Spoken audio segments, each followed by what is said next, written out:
This episode of Verbal Tap brought to you by NogiBJJGear.com. Use the promotional code VerbalTap15 to get 15% off of your order. Do it!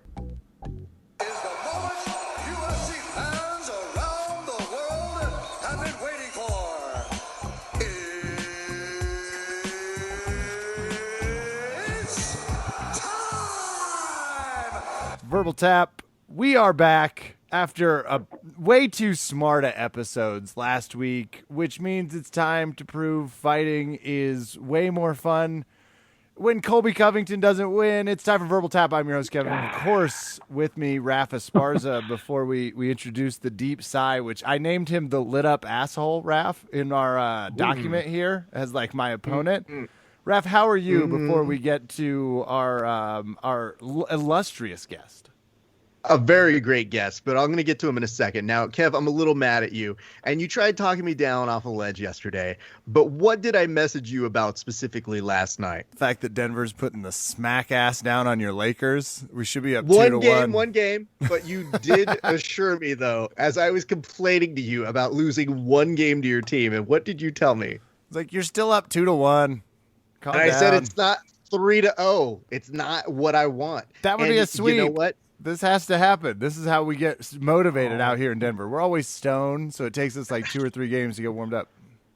You know what was really annoying to me was watching LeBron, who you know is going to dedicate this to Kobe, passing the ball, and I was like, you can't dedicate this to Kobe and pass a ball. Those you are know mutually... what you have to do, LeBron. You can't do it. I agree. You got to shoot it But if you're going to dedicate it. The reason why I bring this up, Kevin, is because I had this thought while I was looking at the background, you know, the video wall, and I couldn't help but think, you know, we've been delaying a couple of these episodes, and I realized, holy shit, has Kevin delayed this podcast so that he can be in the background of the NBA playoffs? True story, I applied. I've been trying to get on the Nuggets screen board for 3 weeks, unsuccessfully. And it made me realize I was really hoping that part of you was going to say, like, yeah, Raph, actually, every podcast we've done, I've been on that board. I wish I had that kind of talent and multitasking ability. I do not. Well, one day. Anyway, here's what I can tell you. Our guest has nothing to do with any of that. I just wanted to yell at you about that. And if our guest had been LeBron James as you exited that rant, it would have been like, fucking damn, Raph, you have stepped it up. But LeBron James, who I have famously loved forever. Everybody knows that for sure. And I want to make sure people understand this. It is very weird to watch a playoff series in which I am rooting for LeBron James. I had a very out-of-body experience yesterday as I go, this is strange. But anyway, I digress. Our guest today, not only a black belt, not only a true craft beersman, but a amazing human being. And he was somebody who I met when I was covering out at EBI 15. Yes, children, remember when we traveled and did coverage? That was a thing. And he couldn't have been nicer. And I got the opportunity to interview him for Grappling Hour a little bit earlier this year. And he has been doing wonderful protections for his students, hitting the safety protocols. He is just a fantastic human being. And actually, Kevin, a phenomenal artist as well. I thought he was just a graphic artist, but this motherfucker can also draw, which is annoying for a number of reasons. However, I bring him on today as a form of checking in on not just our friends around the country, but also to make sure that we give him an opportunity to tell us a little bit about this sumo wrestling that he's added to his classes. Ladies and gentlemen, please welcome the darkness himself, one Derrick Garza. Derrick, how are you doing, sir? What's up, everybody from Austin, Texas? I'm doing well. Man. I want to thank you guys for having me. Kevin, whom I just met about, 10 minutes ago, and Raph, an old friend of mine. Happy to be a part of your thing, guys. We're happy to have you. Where did you get the idea to start putting in sumo wrestling? Because when I look at curriculums, it's usually maybe some yoga. Maybe if you're lucky, you're going to get some kickboxing, an MMA class. When I saw sumo in there, I said, oh. And Raph, point of order. I'm on the website, Dark Clan Fight Club. That's clan with a C, darkclanfightclub.com. Fight Lab, excuse me. I just put in Fight club. Lab. I'm just darkclanfightlab.com. I don't see any I don't even see an overweight instructor, let alone anyone that looks sumo qualified. This is true. So we kind of got reached out. There's a guy that does sumo here. It's his thing. And he was looking for a space to do a tournament. Essentially, the place that he got was going to charge him a lot, and they imposed all these restrictions because of COVID. And so he was like, they're not a martial arts gym. And we have a big spot. I think our gym overall is about 6,000 square feet. Our mat space is about 3,500 square feet. So he was like, you've been in the community. Do you know any place where we could actually do a tournament and people would feel comfortable with the open space? And I don't know if he was like alluding to like, can we do it at your space? But I was like, that sounds like that might be kind of fun. Especially because, we all get into like people competing as jiu-jitsu competitors, and it gets pretty, people, they really compete, man. I mean, they're really going after it and who's the best and blah, blah, blah. And I'm like, this is a really cool way to still be like in the martial arts realm. But if you are good at it, like that's awesome. But if you suck at it, which I think most of us are going to suck at it, it's like, it doesn't take anything away from your jiu-jitsu accolades or your school. It's like we're all kind of level playing field as novices here. So I just thought it would be kind of a cool thing to bring people together. Me and Justin Kizzard of Dark Circle Sumo, and do this thing, and kind of have a low threshold, $10 to enter. You can win a cup. You can win, it's like a big trophy, doing some medals.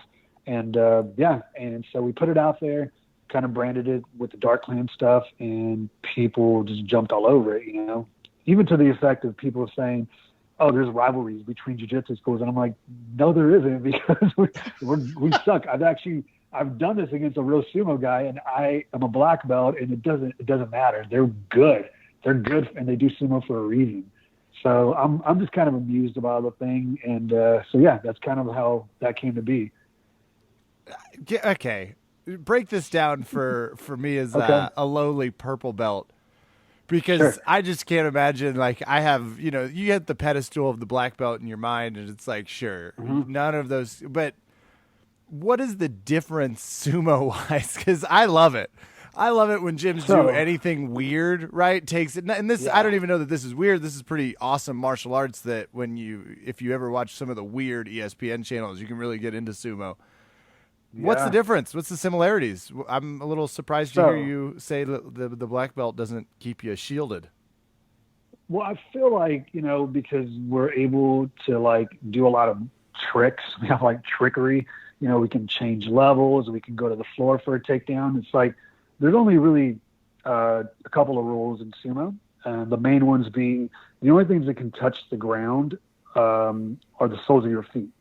So you can't drop down to a knee, change level. I mean, and the other thing is there's a 15-foot circle. You have to stay within that. So, you have about, 4.5 feet behind you when you clash in the middle, and it's over pretty quickly. I mean, if you go 30 seconds, that's a pretty long match.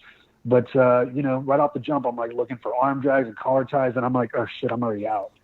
Fuck, that was so easy. I was like, he started and we were done before I even started. So yeah, man, it's one of those things where I feel very, very much like a beginner. I mean, I am.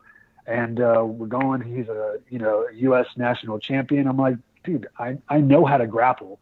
And then the rules are just different. He pushes you out and you're like, oh, that was so fast. That was like 5 seconds.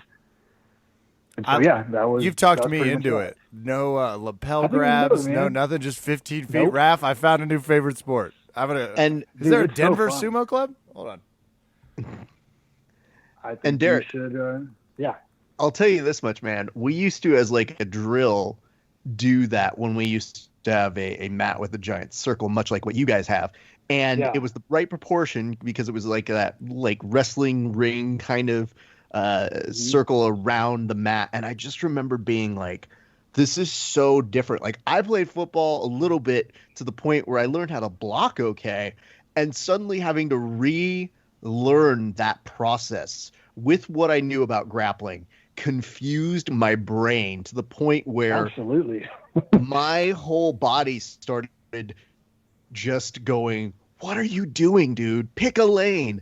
And they would always pair me up because there was a weird differentium of weight sizes. And Kevin knows this guy. Zach and I used to be paired together for the sumo portion. Now, Kev, what can you tell me about the difference between my size and Zach's size? I can tell you roughly what you would need at a barbecue competition to really compete. That's how much meat and poundage Zach is packing on you. Over. So if you guys were like a wrestling tag team, it'd be like 500-pound combined weight. Like the old school. Yes. Well, yeah, combined weight. You say that. However, one of the cruelest things people used to say to me was just because we didn't have certain body types that were around certain sizes, they'd look. And I think one time they said, "Well, Raph, you're essentially the same size as Zach." And I was like, "No, I'm not. I'm just functionally filling in." And, I never wanted to make him feel bad. But then at the same point, he was kind of he's a kind of ding dong. So we all love giving him shit. And I go, fine. But it did teach me things that I did find were very helpful to grappling, because there are a lot of things that we aren't mindful of. And I think that's something that's similar where we integrate wrestling and we go, oh, okay, there are things that we don't do as much in jiu-jitsu. Right. I find that same principle within sumo. Did your students find that as well? So, I mean, definitely I think they're, they kind of viewed it eyes open and jaw kind of drop down to the floor. They see like a black belt who, usually can hang with everybody, just kind of like get pushed out, and they're like, fuck, even that guy doesn't know what he's doing. So yes, it's eye opening, but also they're like, well, fuck, we don't know what we're doing. Like, we don't know what we're doing. Like, none of us do. And so I've been just kind of running practices, and, I'm like pretty athletic, doing the arm drags, doing all that good stuff. And it's been good. I'm like, man, I think I can make an impact. I'm pretty much like a phenom at sumo. And then the guy came, and then he ran a real sumo practice. I was like, dude, I'm terrible at fucking sumo. Like, I'm not a phenom. I'm the opposite of a phenom. I don't know this sport at all. So, it's like, it's just kind of crazy, man. We're all learning at the same time. And obviously some of the bigger people that are not super athletic, but can sit their weight down, are actually doing better than some of the athletic people that are just used to moving fast. They're like, yeah, it doesn't matter. You can't push that person out. So it's kind of flipped on its head a little bit, man. They have an entry when you walk in. It's like, we do the fist bump, and they're doing this thing where like, it's miming like we're opening scripture to the mountains, and then we're showing you we have no weapons. And we're like, this is fucking crazy. This is cool as shit. I feel like old samurai style, I want to go to sumo practice, Raph, because I assume it takes place at a Pizza Hut buffet. You start by trying to get that ass a little thicker, which I'm not joking. I've already Googled Denver Sumo Club, and the first thing that came up was a place called Beta Nightclub that I can assure you all is a different kind of sumo wrestling. Maybe it was the way different kind the of word club. Thongs. Correct. You're definitely gonna see. It's like an Austin, Texas Tuesday night if you just go downtown. Oh, but now it's all dead downtown, so that's cool. I refuse to believe that, even amongst it is. It's crazy, man. It's crazy. Like all the stuff in Austin. Like you go down 6th Street right now, and there's so many bars that used to be open. They're all like boarded up. It's weird, man. It's like, restaurants that are open are like open at like 50%, all the crazy shit. It's still here. Is Trudy still doing the Cadillac Margarita? You know what? I don't need to know. 2020 has been rough enough man. for I don't me. know. Yeah, I think it's still open though. So I think you can visit when you, visit. Whew. Well, Derrick, let's move a little bit away from that. And I want to ask you, okay. One of the things that I talked about immediately when I did EBI coverage was Brujitsu. And I know you told me a little bit about this story on Grappling Hour, but I think it's really important that our listeners on Verbal Tap hear how that came together, because I thought when I went to that and I came back and I came on the show and I remember talking about it very vividly. And I think people got my side of it, but I don't think they got your side of how you started putting those together and why you were putting them together.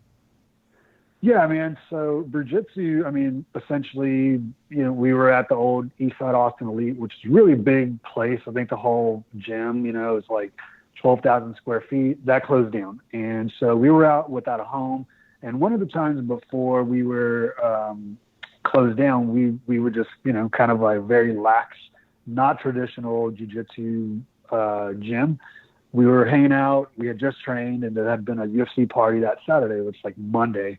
And we have beers. There's like a cooler right next to us. So we do training, we grab a beer, and then we just, shooting the shit with our friends. And of course, the jokes come out, and we call it Brujitsu, take a photo or whatever. And so that kind of just, that name kind of stayed with us. But when we closed down, I was looking for a spot, and in the interim, didn't want to lose momentum. So one of my friends, Jason Freed, he was working at Zilker Brewing Company.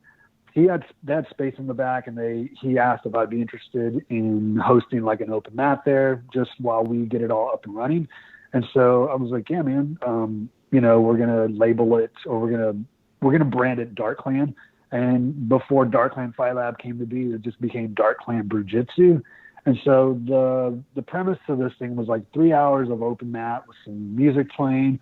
You get 2 pints of beer for $20. You get to hang out with your friends. And so it really gave us an on-ramp to like the kind of stuff that we do at Darkland, where it's like, we're not, the traditional, like, we just go to the IBJJF, we hang out as a crew, and then we have some barbecues. It's like, dude, we're doing all kinds of crazy shit. We're doing blood sport movie night. We're doing ice baths with like the Wim Hof shit, So we were just trying to do something different that, Austin is kind of known as like a pretty lax town. And I just felt like, being a successful gym in one of the most sought out cities in America, it's really easy you have to really differentiate yourself from the pack.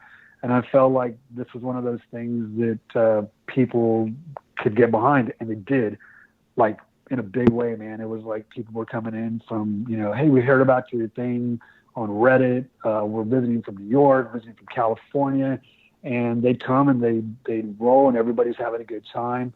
And it was just fun, man. It's like beer and fun and jiu-jitsu, and it really just kind of kept us together. So, yeah, that's how that went, man. Hell yeah. I like the idea of combining any sort of, especially if you're going to ask me to get in an ice bath, it's like, can I have a bourbon? A beer will work, right? That's true.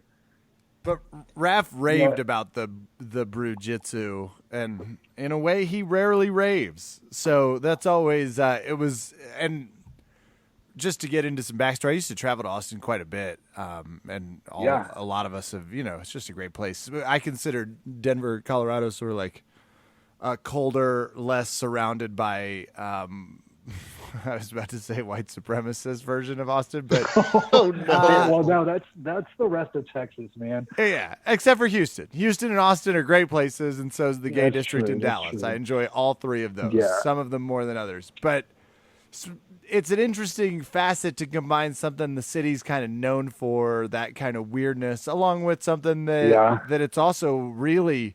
There's some elite jiu-jitsu and MMA coming out of Austin, Texas on a very routine basis now. So it's an interesting combo. I think so, man.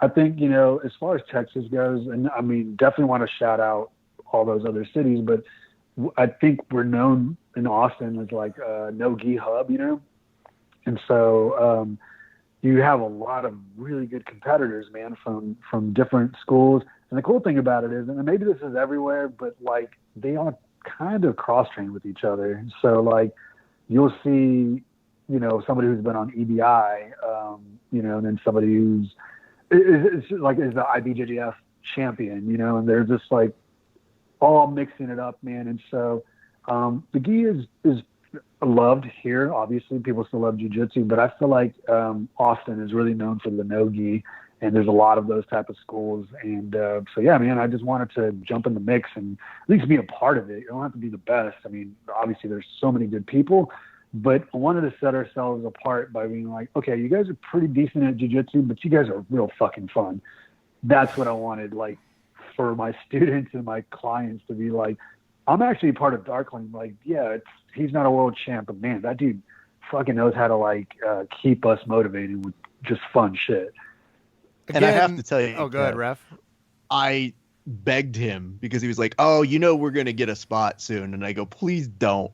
Stay here forever. Please stay at this spot forever." And I understood what he was logically telling me, Kev, but if only there was a way I could truly describe to you. Imagine walking into a bar and then you kind of get greeted there and everybody's so nice and everybody's so great.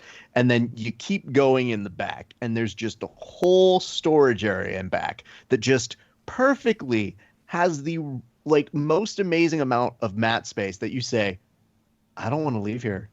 I choose to stay here. And he goes, well, you can stay here, but we're not going to be here anymore. And I go, it's okay. It's willing to be worth the risk. I'll stay here for the beer. But if you leave the mats, I'm not going to complain. And I got to tell you, man, it was just so refreshing to see your students. I rolled with so many of your students. I rolled with you. I got an opportunity to really meet and understand that community. And I left with such a great impression of it that I will beg this as an actual thing. I will make this statement right here. No EBI or combat jiu-jitsu has had a better open mat. And that is a challenge to every other version that they have had. They have traveled a bit, and I can guarantee you this. And I've heard tales of people having open mats, and I've been here for most of them out in LA. Nothing has beaten that one, Kev. Shout out Darkland Fight Lab for that. I'm happy to be a part of that, man. And you should be, man. So let's do this. So, we're going to make a transition in a few seconds where you and Kevin are going to be rivals. But Kev, do you need to get any information about Derrick before you start making that transition? Yeah, so obviously I've done some research here, right? He starts training jiu-jitsu at Paragon BJJ in Corpus Christi, Texas, one of the cities in Texas that did not need a shout out. That's 01. You're that's the hometown. Oh, my bad. I'm not mad at that, but there are going to be some Corpus people that are going to want to kill you when they hear that. They already do. They don't even know me. They just found out I read Howard Zinn's A People's History of the United States, and they're like, don't need him. Just don't need him with us. I see a little bit about where your presence of jiu-jitsu came from, your passion for it, and I would like to tell Dark Clan Fight Club Fight Lab. Again, I'm going to do that 18 times. Sorry. People, don't worry, the audience is even screaming into the podcast. It's Fight Lab, and it's Clan with a C. That got me in a little Google trouble the first time. Man. You're also listed in your Insta profile as comedian. Do you mind telling me where that came? Like, I see an open mic picture. Yeah. So, no disrespect to like those of you that actually do it. Because I don't really do it anymore. But the whole reason I got into so I was living in Houston and came down for a show at Cap City Comedy Club, RIP. It just closed down. But I came down for a show and I had been a fan. Richard Pryor growing up, I'm like from the 70s. So man, it's like all them older Eddie Murphy.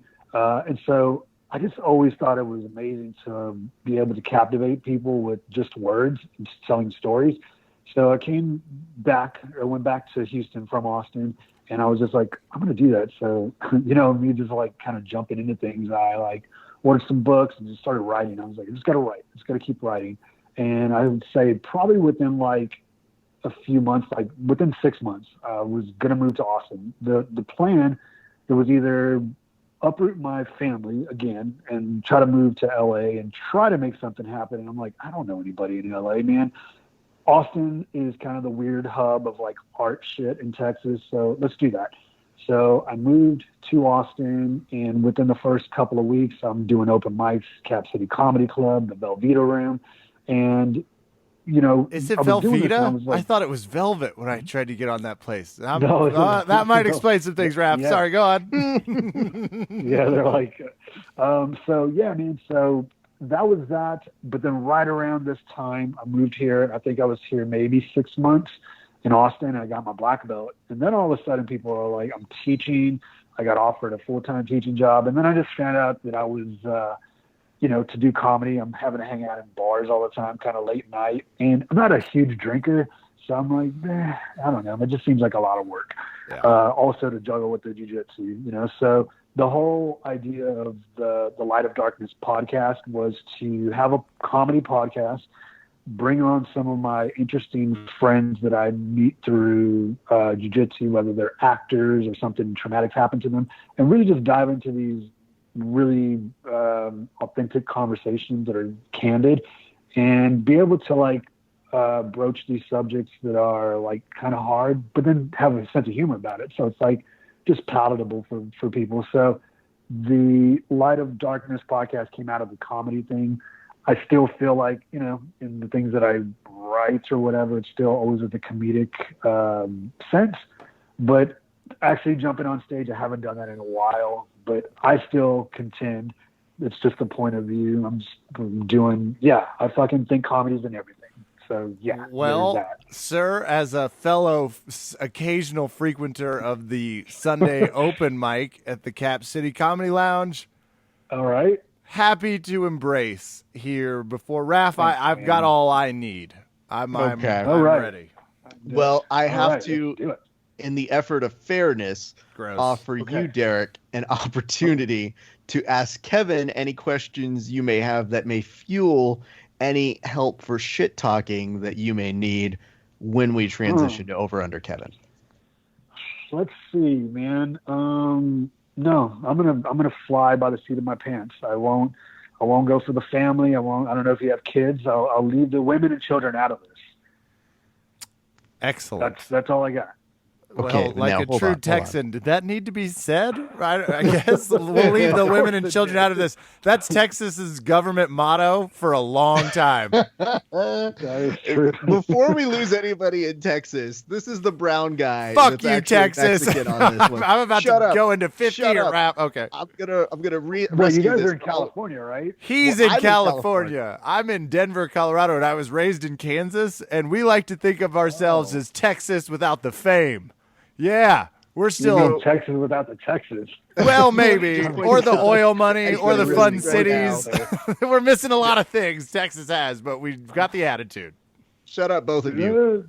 As the resident Hispanic person on this show, let me just tell you something. Yeah. You're ish. You fit in many different profiles, Derrick. I'm going to tell you guys. True, man. What is it called? Ethnically ambiguous. You are, and it's very difficult to pin that down. We'll do a full 23andMe before the episode's over, but I do want to tell people this as a way to kind of hit home. We love Selena. So, Texas, you're back on our side. Salinas. Yeah, man. Yeah. There is no better scene in all of entertainment cinema than I do anything for Salinas. Now, and then a bitty bitty bum bump starts playing as they pull off. Shit's I'm surprised great. how popular she is outside of Texas and Corpus Christi. I mean, I'm like, anytime I hear people that like around the world that say that, or I see something on the internet, I'm like, fuck, she really was popular. I mean, she was just a local chick when I lived in Corpus. She's from that town. And I was like, I never got into Tejano music. So I'm like, yeah, she's all right. And then when my brother told me, dude, she got shot, I was like, oh, so I mean, she's gonna be okay? Well, she's okay? It's like, no, dude, she's dead. I'm like, oh fuck. Oh, okay. Man, it looks like I missed the boat on. Yeah, I missed the boat on that one. Tell you this though, one of the funniest things that you will find is that we try to train everybody to watch Selena and get the understanding of why she was so important. Mm-hmm. So to the point where anytime somebody mentions Selena about my, around me to my wife, who is not at all an ethnicity, definitely goes, Same. You mean Saint Selena's? And I go, yeah, no, I've trained her well. She knows exactly what to refer to her as. So anyway, listen, I admire your bravery. Little sidebar to Kevin. Kev, can I like, Derrick, do you mind like putting some earmuffs on real quick? Yeah. Doing that right now. Got you. So Kev, when I rolled with Derrick, and I really need to be forthcoming with this, He did that thing where like he heel hooks you, but has like so much time where he can like stare at your eyes like, bro, I'm heel hooking you. And then you just kind of have to accept it. So like I know that he's giving you a little bit of a rope-a-dope and not asking you any questions right now, but I think that's actually worse. Yeah, it makes me nervous. The veering lanes of comedy jiu-jitsu, but I'm gonna put a strong face on, ref. I've right, got a fair good enough. buzz going. I'm gonna be ready to roll. All right, Oh. Derrick, earmuffs off. Yeah, earmuffs off, man. Didn't hear shit you guys said. Perfect, exactly. And I think that's a great opportunity for us to transition to the game of Over Under Kevin. Oh, right.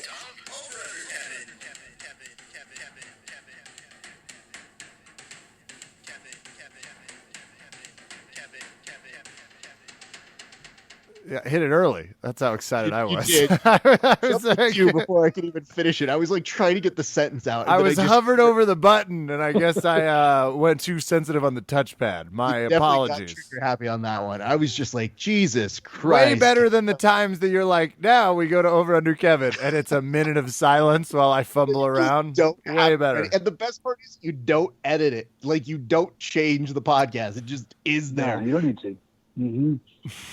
I'll let you know that I've got many people who like go, are you really mad when Kevin does that? I go, every time. And It's they go, legit. "Oh." It's a genuine anger. You'd be surprised.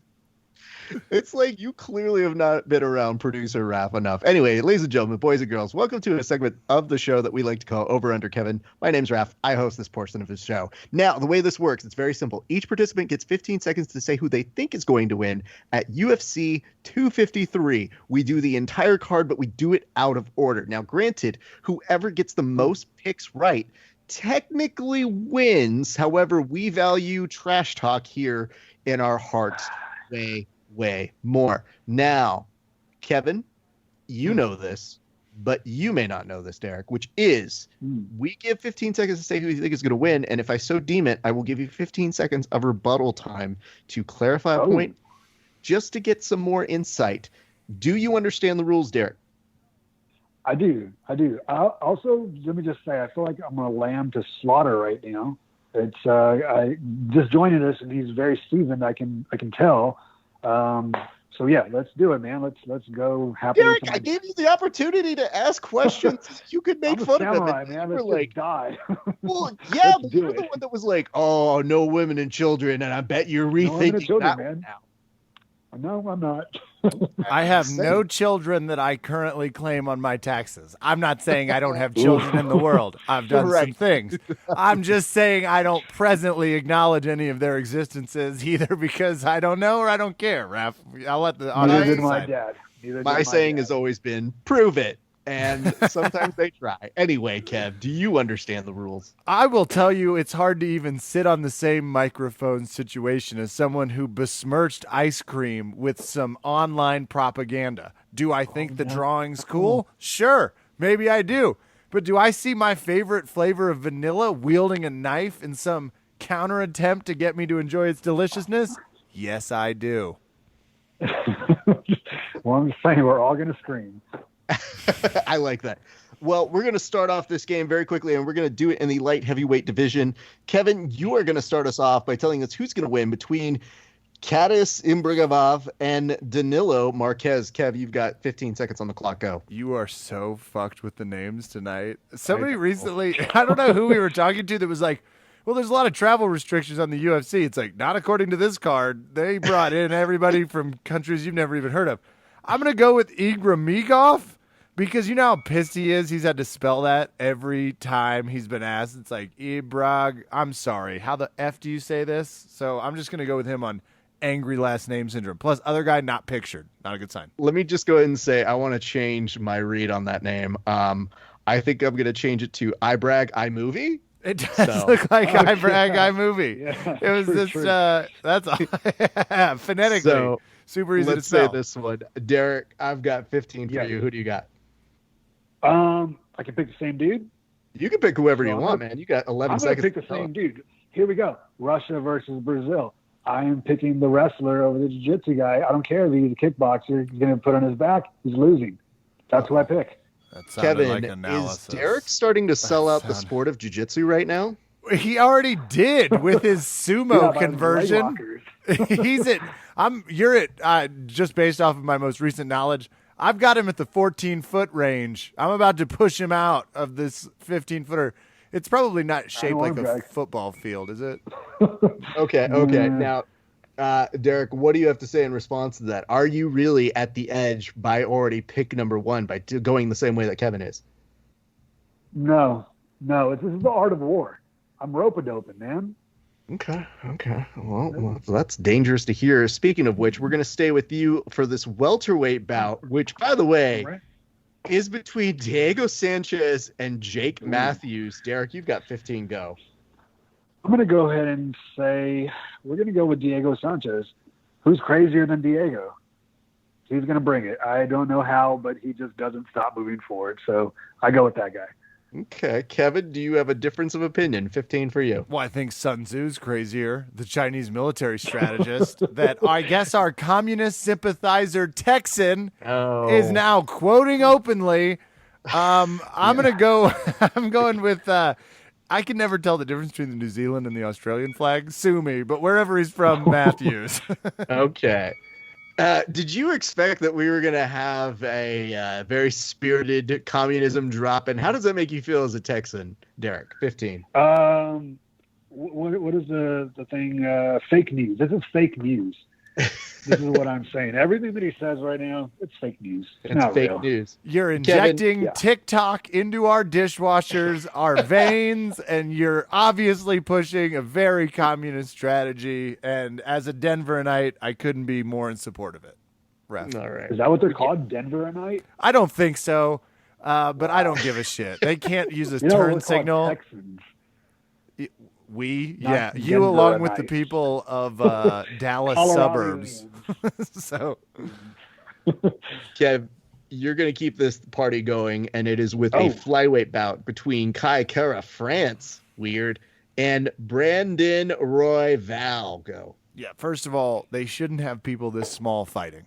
This one would really benefit from a halftime where they have to do sumo. It's like, do you weigh less than an old country buffet at lunchtime? Great. Then you are not allowed to do purely fighting. Rubber versus rubber. I'm going with Kara France because I like hyphenated last names. All right, Derek, who do you got on this one? 15. I'm going to go opposite. Brandon Royval. They're both 125 pounds, which means that 125 pounds of they don't care how big you are, they will punch you in your fucking face. Test them. If they're tall enough to reach it, just. This is true.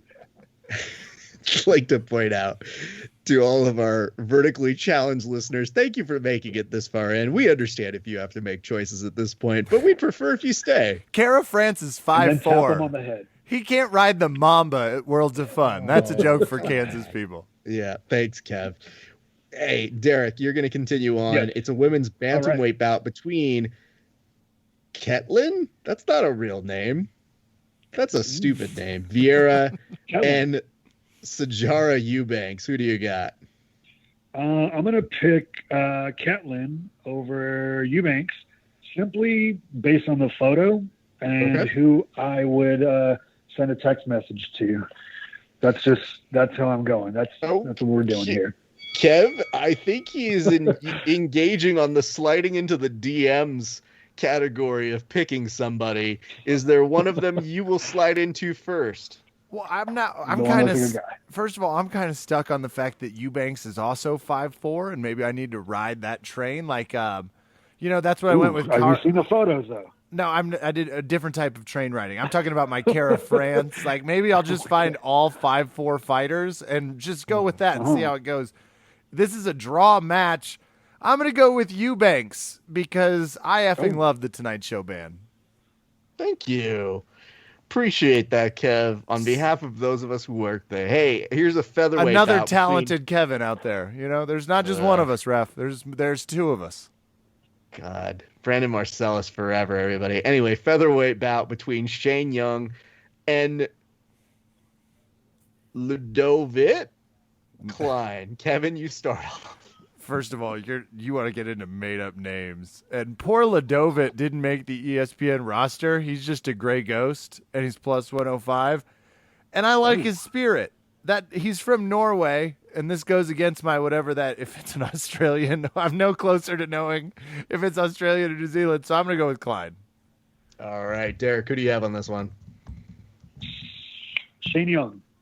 Also, Shane Young is a New Zealander, so I don't know if you picked on the basis of the country, but it might be the same. That Am I actually wrong? helps me with the flag situation. Thank you. You're welcome. Derek, are you at all worried about Kevin's lack of geography knowledge? No, because I think I'm in the same boat, so I feel like we're blindfolded trying to swipe swords at each other. I don't know who's going to live or die. But, Stop flirting. It's a good slide into that All guy's right. DM. Well, let me tell you something real quick. Blindfolded soul okay. sighting. I call that as a bad name.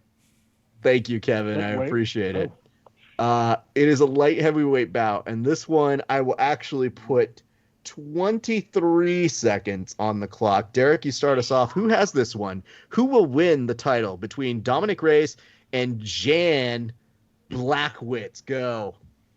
I say Dominic Reyes. I like his composure. I think he's got good power. I think he's versatile. Other guy, definitely powerful. I can't say his last name, but yeah, I like I like Dominic Reyes in this match. I think he's a new light heavyweight champion. Kevin. He's not 5'4", but he is 6'4", and I'm gonna go ahead and continue to ride that train. It's getting harder to get a nice sign on the side, but I got to go with Reyes. One, I can't vote for someone named Jan. It's just not happening. He might as well be Canadian. Ooh. I actually think he It's might be. Jan. Yeah, I think it's It is pronounced. Let's be very clear. It is pronounced. We're in America. Jan. We're Texas here. This is Thank Jan. you. well, either way, Jan was the worst Brady sister. I'm going Right. with Reyes. This is easy. And Wow. no, I don't have anything further. There's no reason to say further, Kevin. I think we understand. If by any chance Jan ever listens to this show, Jan. who knows if Jan Jane. gets Yeah, a if you ever little. listen to the show, I definitely live in Denver. I live in Colorado. If you ever want to take this up with anybody, I live in Colorado, guys. My name is Genius. Kevin. Kevin, speaking of which, if you could tell us which heavyweight is going to win between Juan Espino and Jeff Hughes. 15 on the clock for you, sir. Funny, Raph, you made this one up. Nope, actually just found it. Okay, scary tattoos aside, Espino looks like he lost too much weight. He's got that pectoral thing going on, which means he's going to be angry on camera. And guess how tall he is, Raph? 6'4". He's a 5'4" heavyweight would be amazing.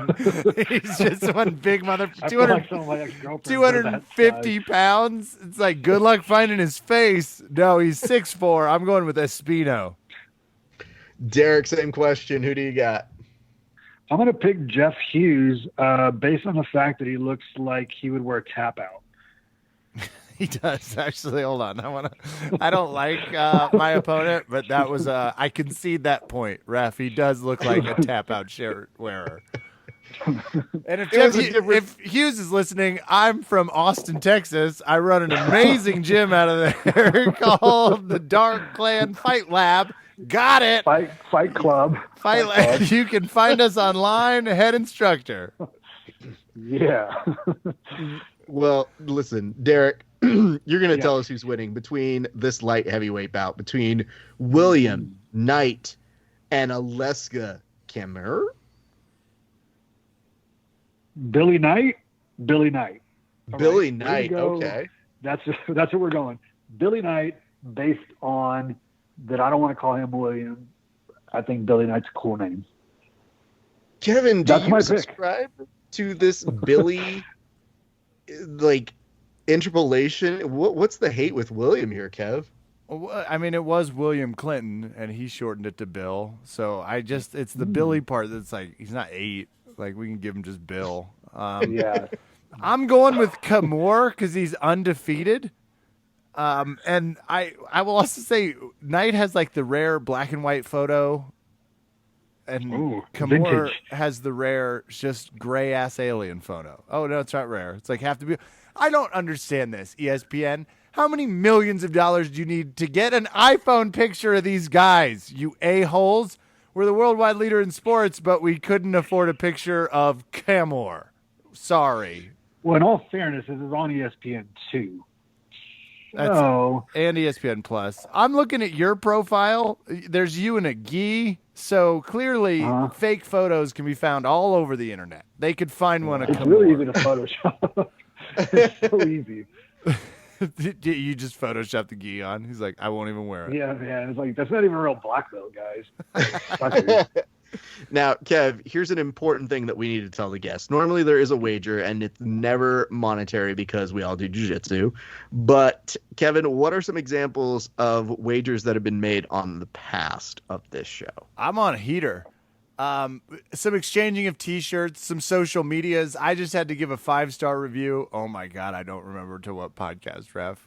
Who were the two? Kevin. No. Who were the two brothers? Not brothers. Who were the two guys? Bolo Bros. The Bolo Bros. That's right. Because Bros. I couldn't discern them from that awesome bluegrass band I found online. Bolo Bros.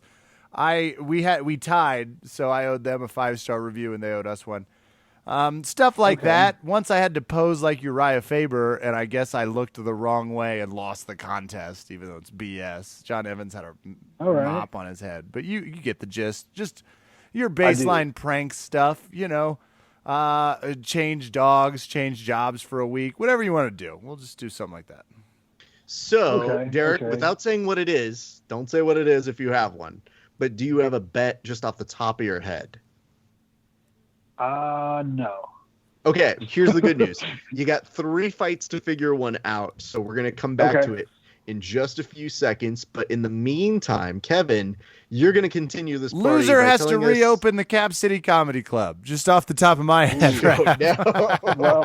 Well, there's some rumblings about Joe Rogan. I don't know, so we'll see. Oh, look at that. Joe Rogan spending all that Spotify money right now. He'll call it the Bro City Comedy Club.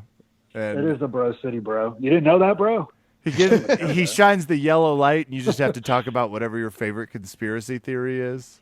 Like, that is so interesting. Yeah. Joe Rogan's the only person that shines the light, and it means talk for 2 more hours. I love DMT, or talk but over you or belittle you. I thought they gave me too much for an open mic. I was really starting to feel dizzy. So here's what I'm going to tell you real quick. I will tell you guys, things are looking good. We've got just a couple more fights left. Kevin, you're going to start us off on this one in a featherweight bout between Hakeem Dawodu and Zubaria Tukhugov. This was the specific fight. I was like, Raph is so fucked. No. If he doesn't practice Hakeem Dawodu and Zubaira Tukhugov, he's never even going to really... Let's be very clear. Hakeem Dawodu sounds like a fucking Star Wars name that you go, what the fuck is that? Or a center for the Rockets. Like, he just sounded so ready to rule ass. And, of course, 145 pounds is a respectable weight class, I guess, if I was missing a leg. I am going to go with Tukhugov, and that's purely based on just being a badass Iranian. And it's important to note, I don't know what the Iranian flag is, but that's what oh, it's Russia. Perfect. Wait, I didn't even... He's Iran? from Russia. No. What? Ignore me. I was like, what? Somehow Russia has a free pass to this country. Who could have guessed, Raph? That's what I'm going to do for my conspiracy hour. Thank you, Kevin. Derek, you go now. 15. Hakeem Dawodu. I'm not going to pick that guy. He does sound like a Star Wars character that people would be up in arms about not getting enough screen time. So I'm going to go opposite and pick the Russian as the winner. Allegedly. We don't know what he is. Right. He's got an Iranian flag, and maybe Kevin just doesn't know geography, but I don't know. He doesn't, but you did say that. Here's some good news. I literally just saw us go into negative ratings in all of those countries. So, it's fine. It's like they downloaded the podcast and then pushed it back into the internet. So it's fine. I actually might go check and see if what our Iranian listenership is like. I know our Russian one off the top of my head. It exists, Kevin. That's the weirdest part of our show is whenever we get those randos that show up in different countries that go, uh-oh, we've definitely done jokes on that country. Yeah, sorry to Norway again for that rant That's from what 15 podcasts ago, but they know. Derek. Never apologize to Nigeria. Just letting you know that. Oh, God. Where the fuck does that come from? Jesus Christ. Just saying, they have a bad track record with emails and shit. That's fair. Now, Derek, you're going to keep this party going as well. Lightweight bout between All right. Brad Riddle and Alex De Silva. Go. Brad Little. Is that what you said? Brad Riddle. Right down. I'm like looking for this. Oh, okay. So we're gonna go Alex. No, I'm gonna pick Brad Riddle. That's who I'm gonna pick. The Quake. That's my pick. Okay. I don't really have a good reason for that, but I like his name better. So yeah. Gotcha. Kevin, is he starting to second guess his picks? I'm sorry, Raph. I'm completely distracted. I just noticed we have more listeners from Tehran than we do Phoenix. Oh. So I think maybe we've been talking shit on the wrong. Fuck you, Arizona. Who was the fight? Brad Riddle and Alex De Silva. Little Silva. I actually saw this one. Yeah. Let me get, first of all, who did you pick, Derek? Picked Brad Riddle, the Quake. His name's the Quake. That's his nickname. Yeah. Well, Yeah. you can get also, there might be some neurological issue. I don't know. Oh, no. He has the quakes. It's like he just occasionally fits into outbursts of shaking his neighbor's house. Shaking, yeah. I'm Yeah. actually going to go with Riddle as well because Vegas has got me all nervous here. He's minus 310. So Vegas is like, no, the Quake is his superhero name. He's our first soup in the game. Mm-hmm. I'm going to go with Riddle. Plus maker Got it. of middle school football equipment. Right Well, now. Kev, good news. I've got 30 seconds on the He clock just here made for a Grease reference, Raph. I know. Okay. That's how you know he's truly lived a life. It's like, who the hell is dropping Grease? Corpus mention Christi would on have our kicked show? you out if you had referenced Grease out in public. So it's a good thing he's in Austin. It's like, was that a musical reference? Yeah, You're that's out, buddy. true. Here's your eviction letter. It happened to me in Kansas. You suck one dick in college, they just won't have it. Kicked me out. I knew the rules And then watch going in. Hamilton. I knew the rules going in. Well, Kev, I've got 30 seconds on the clock right now for the main fight, the one we've all been waiting for. Israel Adesanya taking on human steroids. Kevin, Mm. who do you have? I'm such a big fan of steroids. I'm such Yes. a big fan of abs. I think the whole package is nice. But this is one where I got to go in 19-0 versus 13-0. But it's got to be Adesanya. I'm not prepared to go with Paulo Costa yet because he does have to travel to Abu Dhabi for these fights, and steroids tends to get a little upset if you do international travel. That's what Anderson Silva taught me. Plus, Interesting. can I just say I would really like Adesanya to level up? I want him to bring Gabby Union and the cast from Bring It On, and just do like a really cool backflip where then he turns it into a cheer routine. He's like standing on people's hands. Wait for it. That's what happens if we swagger it up and there are no rules in Abu Dhabi. You can hire people to do that. You can just ask the government. It's easy. Can we also discuss the possibility of a backup plan? Like, what if that dude eats it in the middle of the dance and then all of a sudden they go, oh, fuck, we're out of main event? That would be amazing. I don't mean this. It would only be funny if it was an asshole. Like if Colby Covington's out there stretching and tears his ACL while he's just like getting warmed up on the way in. Are we talking about Tony Ferguson? Oh, no. I guess we kind of are. It's like BJ Penn suffered a concussion before his fight. It's like, what was he doing? Yeah, He's he's like, bashing "What his is it?" head into Like, a brick "It's not wall to me." get it tougher for the fists. It's like, oh god. Yeah, he's running and sliding in socks on glossed floors. Derek, I've got 30 seconds for you to tell us who's going to win in the main event between Israel Adesanya and Paulo Costa. Go. I'm going to say Paulo Costa, based on the fact that Adesanya did not have an easy time with Gastelum, whom I felt was maybe not as explosive, and didn't do shit against Romero. And I think Paulo did a pretty good job against him. So that's my pick. I think that's going to be the new champ. Ooh, actually, here to comment on that. Martin. Kev, I've got some notes here. We have somebody here to comment that he didn't do anything to one Yoel Romero. Do you mind if I mute myself? You mute. Let's bring on steroid champion and advocate for non-gay rights or gay Jesus. It's still unclear. Gay Jesus. Yoel Romero. Yoel, how are you, sir? Big fan.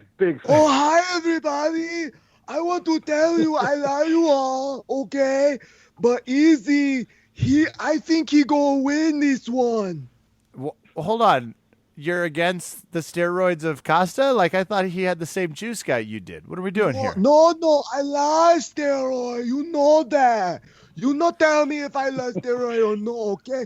But I tell you, he on too many steroids. So I go for more different Grace Jones. What is too many steroids? Is that like the Lance Armstrong, where it's like I'm injecting bull semen to cover up the trazodone? It's actually the name of my one-man play. Too many steroids. Oh, I was hoping it was going to be bull semen. Can I talk you into bull semen? You think about it. Rest on it. We'll talk tomorrow. Yeah, no, of course. Do you have a question for the guy who other here? Yeah. No, I mean, does he have one for me? Derek, you have a question for Yoel? No, man. Just thanks for being an inspiration. I'm going to keep loving that gay Jesus. Okay, well, you definitely have hosted a podcast before. If you had no question for me, so I guess I never show up on your show now. Anybody, I got to go now. Bye, everybody. I love you. By Yoel. It's such a Christian amazing, name. Man. You guys have some really good guests on this show. I really appreciate that. That's what happens when you do this for almost 8 years. You get around to the point where, man, they just show up, Kev. They can't stop showing. It's in his rider. I asked Verbal Tap Legal. I was like, I can reject Yoel's next call, right? They were like, you cannot. He's got 24 calls left before the contract's up. I was like, God, what did we I'm glad agree you to? took it, man. I'm so honored to be in the same airspace as that guy. Well, you know, I would shit if he showed up at the concentration cup or whatever it's called for the dark sumo thing. Consulate's cup. Concentration cup's a different thing. Sorry, guys. That's I've been reading too much World War II trivia. But if I'm like standing across from Yoel Romero and it's like you guys do the sumo, it's like fuck you. I'm not doing sumo with that guy. Yeah, that guy in a Mawashi with his giant muscular cheeks sticking out. I would concede outside of it. No. I tell you, I wear that on Saturdays. What? Okay? I didn't know it. I didn't know it was called a Mawashi, but I know exactly what you're talking about. Yeah, I refer to it as Moesha. I wear a Moesha. Yeah, it's good. Very nice. I like. Anyway, bye again. I don't know why I'm still here. Okay, bye. I just looked up sumo thong. I think I have a better chance of being able to wear this. Wow. It's a Mawashi. I'm gonna There's an land L in it. Got it. If the people here will go along with me. So, Derek, just to let you know, in case there's for any reason a tie, we do a tiebreaker with 2 performances of the night. That's 2 individuals who will be recognized for performances of the night, typically, and 1 fight of the night. So I'm going to give you the opportunity to tell us 2 people who you think will be singled out for performances of the night. You have the floor to pick those 2 people, sir. All right, 2 people, performance of the night. I'm going to go with Dominic Reyes and Ketlin Vieira. Okay. And who do you have as the fight of the night?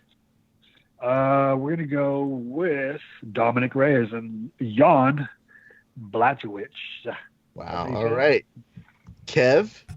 That's a fascinating the double down on the Reyes. We'll see how the UFC's feeling. Sometimes they're like, here's 4 performances of the night and go fuck yourself fight of the night.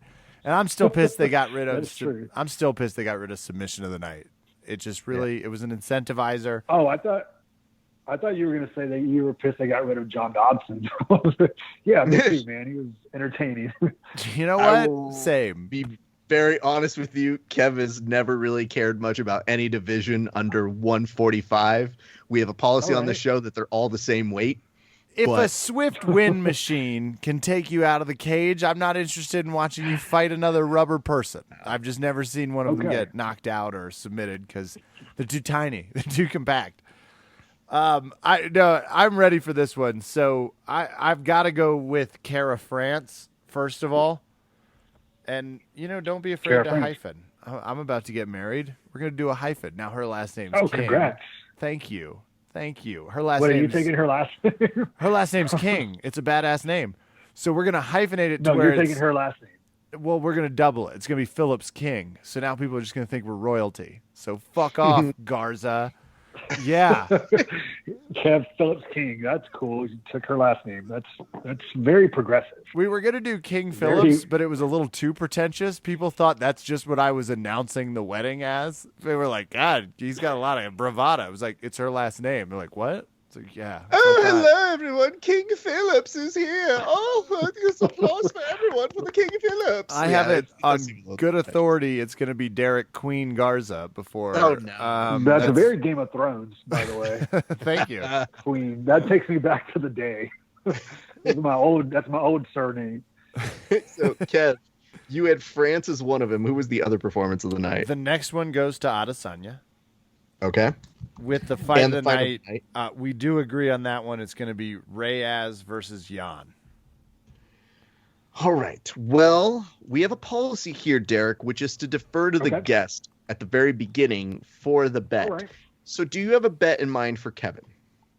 Yeah, let's just do we'll do a exchange of a shirt, and then we have to concede on a video post on Instagram that the other person is superior in their knowledge of mixed martial arts and all that entails. As a shout out. I accept, but this is a lot more. This is a lot more lightweight carrying on my end than yours, because based off of your credentials, that black belt and just the general fight stuff I've seen, it won't be that hard to pitch that you're a superior martial artist.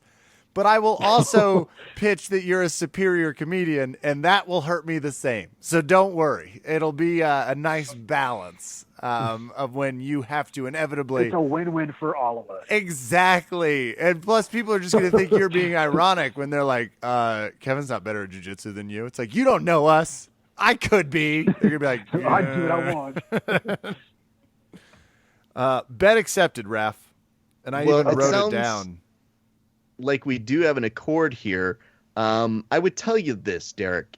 It has been great to host you here. We have a policy on the show, which is you'd play the game and then we invite you back the next week to talk fight results. Would you like to come back next week and discuss the fights? I would love to come back. I didn't even wait for you to finish that sentence. It's like, I have no friends. Please invite me on. No. He is lying. Will somebody please talk to me? Very popular out in the Tejas. And I can tell you this because I definitely have seen the spirit and the soul of his students and just general niceness. And I know that we talked earlier about how COVID has been such a bitch to all of these gyms, but you've done an excellent job of adhering to those policies, making sure your students were safe. And I've been so happy to track your progress, man. And one of the things is we always root for our friends to pull out of these things. And, you know, when I saw you even putting the sumo together, I said, wow, what a cool way to get people not only back in, but just excited about something new when they go back to your gym. Like, I'm telling people we got to be creative in getting our friends and family back to training. And to me, I just said like, yo, I almost was just going to brag on your behalf. And I thought, you know what's better than that? Bringing you on the show. So I'm so happy you I appreciate today that. happened, dude. Yeah, man, I have so much respect for what you do, and yeah, you're great, man. I really appreciate the platform. I think it's fucking awesome, man. You're like putting people on and giving people an opportunity to speak about the shit they're doing, and I just think it's beautiful, man. So much love, seriously. Dark Clan Fight Lab. Oh, .com. got it. There's a lot of teachers in Kansas that are like, I swear we taught him to read. That was on the agenda and the curriculum. This is Yeah. definitely like the end performance that you see in a movie where the teacher goes, the kid couldn't read. He couldn't do it. And then he gives a big performance and He goes, fucking did it, man. He fucking did I it. can't read. And everybody cheers and applause. Like, yep, no, we work toward that ending. And I'm gliding right past his Twitter profile that says he's an Austinite, even though he gave me shit about taking the Denver night. Well, He was I like, didn't- we're Texans. It's like, not according to your Colorado, Twitter man. profile, my man. Yeah, I forgot I had Twitter. Host Nobody follows me. host of the Light of Darkness podcast, a genuine good human being with one hell of a webpage for your gym. I look at a lot of these just objectively. It's a very Thank good you. website. Thank you. So go train with him. I cannot wait to be able to Jeez. travel to Austin and make slow eye contact while you heel hook me. Yeah, when you come in, I would love to bring back my podcast and do an episode and dive into your fucking world, man. Well, get the LSD and censor button ready, and we'll make sure we do that. Okay, Joe Rogan. Hey, look into it. Ladies and gentlemen, I don't know, Raph, we're closed? We're ready to roll? Yeah, we're done. That has been Verbal Tap. Oh, Derrick Garza. love you guys. Love Black Panther and Road Warrior Animal and all the Dark Clan and everybody. Love y'all. That's it.